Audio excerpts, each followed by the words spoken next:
Everyone, I hope you all are fine at your places. So stay there and be safe.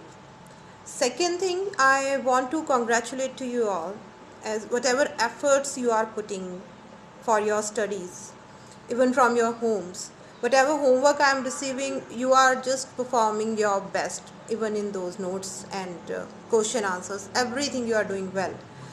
So first of all, I would like to start this video with our very first chapter of Honeydew, and that is the best Christmas present in the world. Before starting the chapter, I just want to give you a brief description of this chapter. Actually, this chapter has two scenarios. One scenario will show you the war between the British and the Germans in 1914. And the second scenario will show the effect of the wars on the people who were the part of that war. So actually it's a kind of emotional story. So let's move to the chapter. So it was early 19th century and our chapter begins with a scene of a junk shop where our narrator is standing and he just want to buy a roll top desk. He saw many, but they were expensive. So he himself selected from the junk shop a roll top desk, but that was in a very bad condition. Bad condition means one leg of the desk was totally clumsy and it was mended even, and there were scratch marks on the desk, and it was half burnt. But as the narrator was having less money, so he decided to buy that one only, and he decided that he will repair that desk himself. So he just took that desk to home and started working over that. So as he removed the roll top completely and pulled out the drawers, he noticed a secret drawer there in the drawers inside. And in that secret drawer there was something. What was that? That was a tin box, black tin box. The small box was taped and the narrator noticed that it was written something. What was that? That Jim's last letter received January 25th, 1915. Further it was written that to be buried with me when the time comes. I knew as I did it that it was wrong of me to open the box, but curiosity got the better of my scruptures. The narrator is saying so. He wanted to open the box, but he was feeling somewhere shy that maybe something personal could be there. But then he dared and he opened that box. Inside that box there was an envelope, and the address was there on the envelope: Mrs. Jim McPherson, 12th Copper Beaches, Bridport, Dorset. That was the address given there on that envelope. A date was also mentioned there on the top, and the date was of 26th December 1914. So whose letter was that? Actually, that letter was of a soldier, Jim McPherson. He wrote that letter to his wife during the war, and it was also the Christmas time when he wrote the letter. And he was sharing in that letter just a happy and a good experience with his enemies. He wanted to share with his wife and he wrote a letter. And definitely if that was in that drawer, so later on you will come to know that whether she has received that letter or not. So the letter began with a happy note, and the narrator, he is just reading that letter, and he came to know that he is writing, Jim McPherson is writing that letter from the war field only, and he is sharing a happy incident. Christmas season was going on, and there was war also going on between Germans and the Britishers. So there are two words using here: fridge, Fritz. This word is used for the German soldiers, and the second word is here Tommy. and Tommy is used for British soldiers. So wherever you will find these two words, these are the Germans and British only. So further, Jim McPherson told his wife that it was Christmas morning and both the opponents, both the enemies, they were in their trenches. Trenches means are the big deep ditches in the ground where the soldiers, they used to hide themselves from the enemy. So they were in their trenches. So because it was Christmas morning, so they were thinking that they should celebrate it, but not with their own circle, but also with their enemies. Then Jim McPherson said that the first call was from their enemy, from the opposite side, and they were calling out them across the no man's land. So the British soldiers, they were shocked that why those enemies are calling us. First of all, they got that they were suspicious also that it could be their trick, just they wanted to attack us like that, but it was nothing like that. When they saw that the enemies are coming from themselves and towards their no man's land, so they were relieved somewhere, and they also came out of their trenches. Then further Jim McPherson described that one of the German, he was waving a bottle above his head. That bottle was of schnapps. What is schnapps actually? It's a German drink which is made up of grain.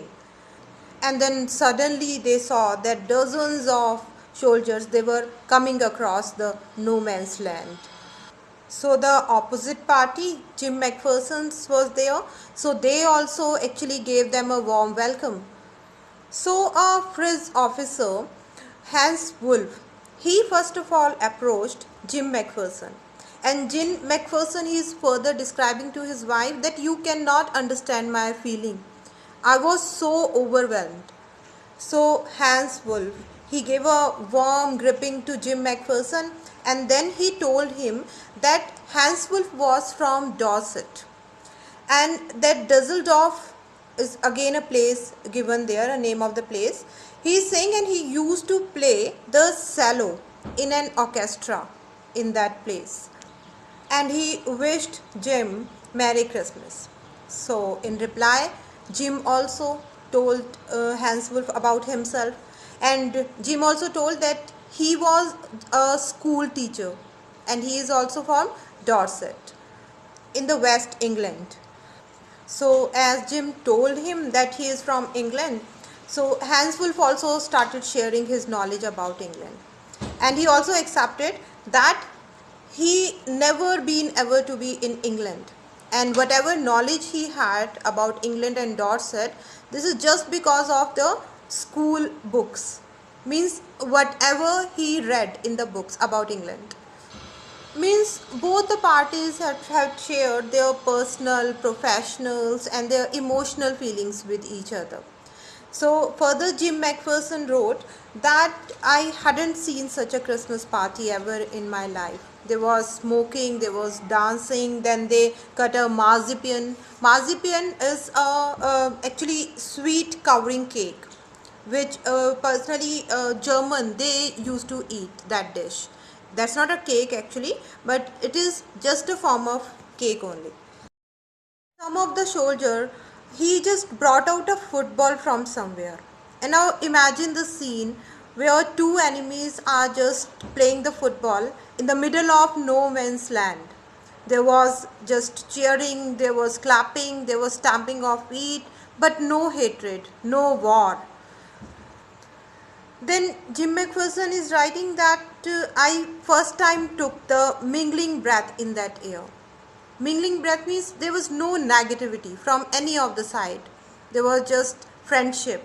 There was just enjoyment of Christmas. They were celebrating Christmas like that, and they are forgetting their issues for what they were fighting. So they all enjoyed a lot. Then they had decided that whenever this war will be over and when they will go back to their families, they will definitely share the same experience with them. And they will tell them that Warfield is not for war only. it could be turned into some enjoyable moments. And after this different way of enjoyment and of just celebrating Christmas, both of the parties, they moved back to their trenches. Then further Jim described that at night also we had listened many of the voices from Fritz's side. They were just singing a carol, that is a form of songs singing from the Germans only, and they were singing that carol, and they were playing some instruments also along with that. Means they were in enjoyment mood totally. And at last Jim, he just ending his letter by telling his wife that this war is nothing. It will be end soon, and Jim will definitely come back, and he will meet his wife soon. He just gave him a hope, and by this the letter of Jim McPherson to his wife Connie, it is over. Then the third scene of this dramatical chapter, it shows that the narrator, he just folded the chapter and he just kept it with himself only. That night he continuously thought about that story, about that letter, whatever Jim described to his wife. And then at last he just giving a thinking that whether Connie had received that letter or not. And further the narrator decided that he will just go to the address whatever is written on the envelope, and he will just give that letter back to Connie McPherson. Next morning the narrator, he reached to the address, and then he asked the neighbors there. First of all, one of the man, he told the narrator that yes, he know that lady, and she is now 101 years old, but she is not mentally well, so somewhere she is in a nursing home and she is getting treatment there. Then the same man, he also gave the address of that nursing home, and it was in Burlington House on the Dorchester. So the narrator started his visit again towards the nursing home, and he reached there. As he reached, what did he saw? He saw there were some preparations were going on. There were some Christmas trees were there, many of the flowers were there, stars were tingling. So he just reached there and he saw that these were the preparation for Christmas again. So the narrator, he also took the permission to meet Connie McPherson just for giving the Christmas present to her. So he decided that he will go there and he will just give that letter to her and he will turn back. That's it. So the matron, she just gave permission to him, but actually she also told him that Mrs. McPherson, she is not in her senses actually, and she is not willing to meet anyone. But then the narrator posed the matron, and then he said that you just ask her that someone is coming with a Christmas present for her, and then she will be agree to meet.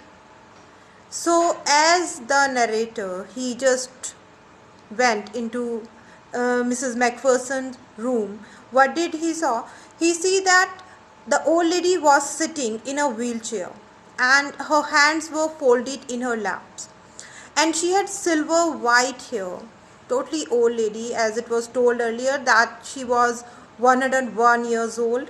So, and there was a wispy bun they used to make with the hairs, ladies used to make with the hairs, and she was gazing out, she was staring out at the garden as she was waiting for someone. So as the narrator addressed Mrs. McPherson, she didn't reply properly. She was lost in her thoughts somewhere. But as the narrator just gave that letter in front of his eyes, he just gave that letter to her, then suddenly there was a light in her eyes, Mrs. McPherson, as she was recognizing that letter. And then suddenly she just turned towards the narrator and she started staring his face. The narrator said that her eyes were never left my face. she was continuously staring towards the narrator because she just recognized that black tin box and the envelope inside that. She had read that letter somewhere. Then the narrator, he just started just speaking to Mrs. Macpherson, and then he started telling about how he got her letter and from where he found that, and then he read that letter also, and then he came to know about the incidents and all. But the narrator said that I was pretty much sure that she was not listening me.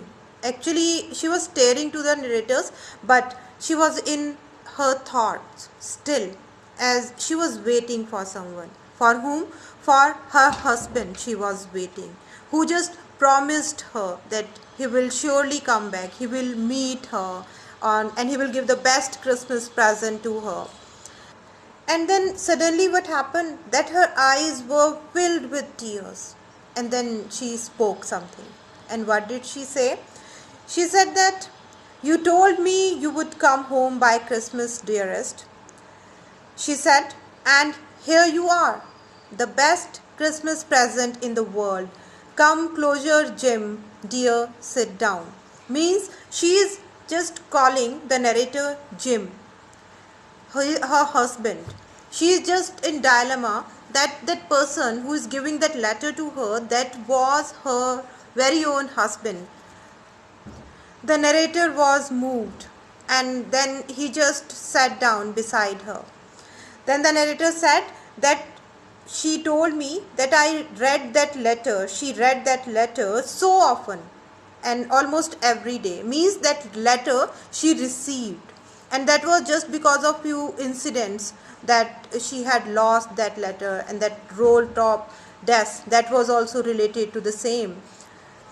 And then she asked the narrator to read that letter once again, as just she wanted to hear the voice of her husband. She was still assuming that the person who is visiting him, who is just sitting closer to the lady, he was none other than her husband. So that is a touching story written by Michael Morpurgo. And actually this is having a deep sensations and deep meanings, which tells us about how wars affect the families of the soldiers.